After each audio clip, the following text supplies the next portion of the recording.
ശരിക്കും ഈ സോഷ്യൽ ഈ ഒരു മൊബൈൽ അഡിക്ഷൻ ആണോ ശരിക്കും ഈ ബോണ്ടിങ് ഒക്കെ കുറഞ്ഞു വന്ന് ഇങ്ങനെയുള്ള? മൊബൈൽ അഡിക്ഷനൊക്കെ കൂടുതൽ കുഞ്ഞുമായിട്ട് ബോണ്ട് കീപ്പ് ചെയ്യണമെങ്കിൽ 2 കാര്യങ്ങളാണ്. ഒന്ന് ടൈം, 2 ആക്റ്റീവ് ലിസണിങ്. ഒരു കുഞ്ഞിന് നിങ്ങൾ എന്തൊക്കെ നിങ്ങളുടെ 50 കൂടെ ഫ്ലാറ്റ് ആയിക്കോട്ടെ, അതൊന്നും പിള്ളേർക്ക് വേണ്ട. അവർക്ക് വേണ്ടത് എന്താ? ഏറ്റവും പ്രഷ്യസ് ആയിട്ട് ഒരു രക്ഷകർത്താവിന് കൊടുക്കുന്ന സാധനം ടൈം. അതെ, ആ ടൈം എന്ന് പറഞ്ഞു കഴിഞ്ഞാൽ ഇപ്പം എല്ലാവരും ബിസിയാണ്. സിമ്പിളായിട്ട് ഇപ്പോൾ കോർപ്പറേറ്റ് ഫീൽഡിൽ വർക്ക് ചെയ്യുന്നത് എല്ലാവർക്കും പഴയതുപോലെ 10 മണിക്കൂർ പിള്ളേരോട് ഇരിക്കാൻ പറ്റില്ല. പക്ഷേ at least 30 minutes A day free speaking എന്ന് പറയും, ആക്റ്റീവ് ലിസണിങ്. ഒരു റൂൾസും വെക്കരുത്. അവർ പറയും മക്കൾ എങ്ങനെ ഉണ്ടായിരുന്നത്തെ ദിവസം, എങ്ങനെ ഉണ്ടായിരുന്നു, സ്പീക്ക് ടു ദം.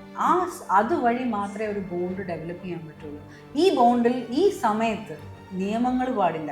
നീ എന്തിനാ അങ്ങനെ ചെയ്തേ, ഫ്രെയിംസ് പാടില്ല. ഫ്രീ ആയിട്ട് കുഞ്ഞുങ്ങൾക്ക് നമ്മളെ ഹഗ് ചെയ്ത് നമ്മുടെ മടിയിലിരുത്തി കണ്ണി നോക്കി വർത്താനം പറയുന്ന ഒരു ശീലം ഉണ്ടാക്കി. ഈ 14ാമത്തെ വയസ്സിൽ പോയി ഐ ലവ് യു പറയാൻ പറ്റത്തില്ല മക്കളുടെ അടുത്ത്. ഇത് ഉണ്ടാവേണ്ടത് 1 വയസ്സിലാണ്.